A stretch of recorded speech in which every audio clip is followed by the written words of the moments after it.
Trabajé muchos años como médico forense, tanto en el sector clínico como jurídico. Había examinado cuerpos de todo tipo, tamaño y edad. Vi cosas atroces, horrendas, que de solo contarlas sin detalles podría horrorizar a algunos y hacer llorar a otros. A veces lo que más impactaba no era necesariamente el cadáver o su estado. Los casos más complejos son cuando aparecen cadáveres, sin un contexto que nos dé información. Ancianos que mueren en su casa hasta que alguien siente el olor luego de días. Alguien tirado en la calle, un cuerpo flotando en el mar. Esas situaciones son las que nos llevan a investigar si fue asesinato premeditado u homicidio culposo, suicidio o accidente. Todo esto que les he contado es para que comprendan lo extraño de lo que viví. Después de 25 años de profesión, hubo un hecho en el 2004 para el que hasta hoy no encontré explicación. Por razones de ética profesional, he decidido mantenerme en anonimato, al igual que el lugar donde trabajaba, aunque imagino que si 2 o 3 personas llegaran a oír esto, sabrán quién soy. Una noche de tormenta, acababa de recibir un cuerpo de un hombre de entre 30 y 40 años. Según podía apreciar a simple vista, el cuerpo llegó completamente desnudo, con diversas heridas lacerantes. Al solo observarlo, se notaba que al menos llevaba 2 días de muerto. Al leer el informe, este explicaba que el cuerpo fue encontrado en un bosque por un hombre que paseaba su perro, y su mascota fue quien realizó el hallazgo. La policía estaba investigando la zona por posibles evidencias. Comencé ejecutando las primeras pruebas, y al proceder con el primer corte, noté una forma de sangrado algo inusual.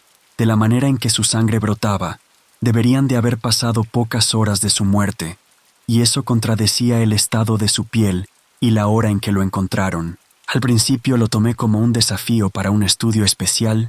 Encontré varias heridas lacerantes, con pequeños fragmentos de madera, que indicaban posible rozamiento entre árboles. En el hombro había encontrado marcas de mordida, sin duda de una persona. Extraje el ADN de la zona a fin de identificar al agresor. En un momento percibo un ruido sobre la mesa.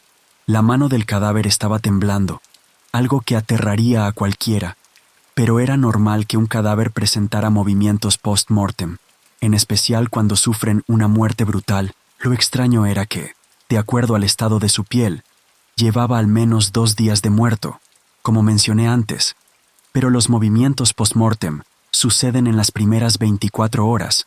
Ya tenía 2 situaciones que contradecían con su piel: la sangre y el movimiento post-mortem. Estudié la posibilidad de que su piel sufriera antes de morir, pero para ello debería de realizar más estudios. Mi mente se nubló de todo. Era la primera y única vez que presenciaba un abdomen sin ombligo. Claro que hubo casos donde en apariencia no había ombligo por operaciones quirúrgicas, pero esto era distinto. Al pasar mi mano sobre la zona, era evidente que el ombligo nunca existió. Todo se volvía extraño. Después de 25 años de carrera, me encontré con algo fuera de lo normal. Eran las 2 de la mañana. Aún así, creí que esta situación merecía ser vista por alguien más antes de continuar. Dejé el cuerpo sobre la mesa.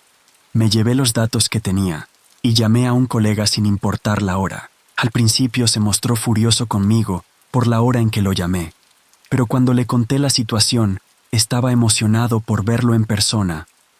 Al girarme noté un detalle. Recordaba que su rostro miraba hacia arriba, pero en ese momento miraba hacia un costado. Su cabeza comenzó a temblar. Hasta ahí solo observaba esperando a que finalice. Consideraba que se trataba de los movimientos post-mortem. Luego, el cuerpo exhaló. Fue inevitable asustarme, aunque se dan casos donde los pulmones contengan aire dentro, y luego de ciertos procesos químicos de descomposición, este escape. Pero jamás lo había visto de esa manera tan vivida. Me acerqué al cuerpo para continuar examinándolo. Al tocarlo me llevé un susto más fuerte. Tenía temperatura. El cuerpo de un cadáver luego de 2 horas pierde su temperatura corporal normal, que es 36 a 37 grados, y pasa a temperatura ambiente, algo que al tacto se siente frío. Pero esto era extraño. Recordaba que estaba frío, y en ese momento se encontraba tibio. Cierta sensación de alerta comenzó a gobernarme. El conjunto de acontecimientos que se estaban desarrollando mantenían mi mente ocupada buscando una explicación. Cuando me giré para buscar herramientas, escuché el cuerpo tumbarse en el piso. Antes de acercarme a él, examiné la mesa con atención. Estaba en perfectas condiciones. Salí de la habitación por un momento. Ni siquiera me tomé la molestia de levantar el cadáver. Sentía miedo, aunque no lo quería demostrar. Entendía que un hombre de ciencia como yo no podía dejarse engañar por cosas como esas. No lo quería aceptar. Decidí esperar a mi colega. Entendía que entre dos sería mejor manejar esta situación. Luego de unos minutos él llegó. No paraba de hablar de un montón de hipótesis, dados ciertos síndromes que había conocido y estudiado. Él se veía emocionado. Tenía vocación por su profesión. Mi colega no dejaba de expresar sus ideas, hasta que tuve que sujetarlo con fuerza para que se callara. Cuando me miró con seriedad, le expliqué de la temperatura del cadáver. Él me miró sorprendido. Me dijo que era imposible, y eso yo ya lo sabía. Negó totalmente lo que le dije. Quería ver el cadáver. Antes de llegar le expliqué que el cadáver cayó por sí solo de la mesa, pero él contestó que seguramente lo choqué sin querer. Él se colocó su túnica y entramos a la sala. El cuerpo no estaba. Mi colega pensó que se trataba de una broma. Le mostré los datos recogidos y las herramientas que había dejado en uso. Donde había caído el cadáver, había una pequeña línea de sangre. Mi colega me preguntó si estaba haciendo todo esto para jugarle una broma. Trataba de explicarle la situación.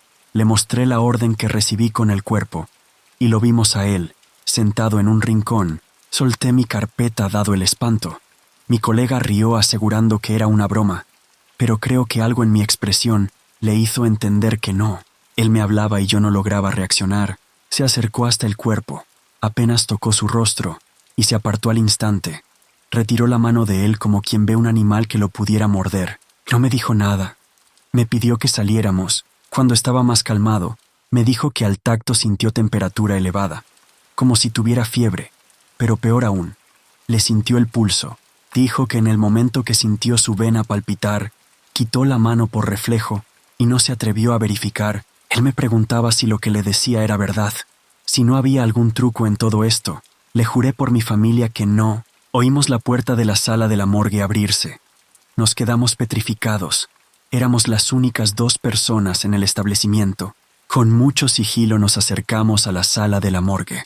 El cuerpo no estaba por ninguna parte. Al revisar las cámaras de seguridad, desde que comencé a trabajar con el cuerpo, lo vimos todo. El cadáver había girado su cabeza durante el examen. Luego se volteó y cayó. Cuando lo dejé, este se arrastró por el suelo usando únicamente sus brazos. Antes de que entremos, había intentado levantarse, pero cayó sentado en el suelo en la posición en que lo encontramos. No supimos más nada del cadáver. Tomamos capturas de las grabaciones y elevamos el informe a nuestros superiores. Al otro día los resultados de las huellas dactilares llegaron. No coincidían con la base de datos. En la teoría, nadie en el registro civil tenía esas huellas.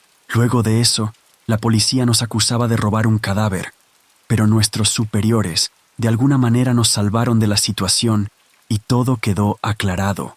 Nos obligaron a firmar por medio de unos abogados un acuerdo de confidencialidad sobre lo sucedido, a cambio de quitarnos cualquier cargo por la desaparición del cadáver. Entre mi colega y yo jamás hemos tocado el tema. Él siguió trabajando, mientras yo solicité mi retiro. Hoy me animo a contarlo, porque ya hice mi vida, y no me importan las consecuencias. Espero que mi colega escuche este relato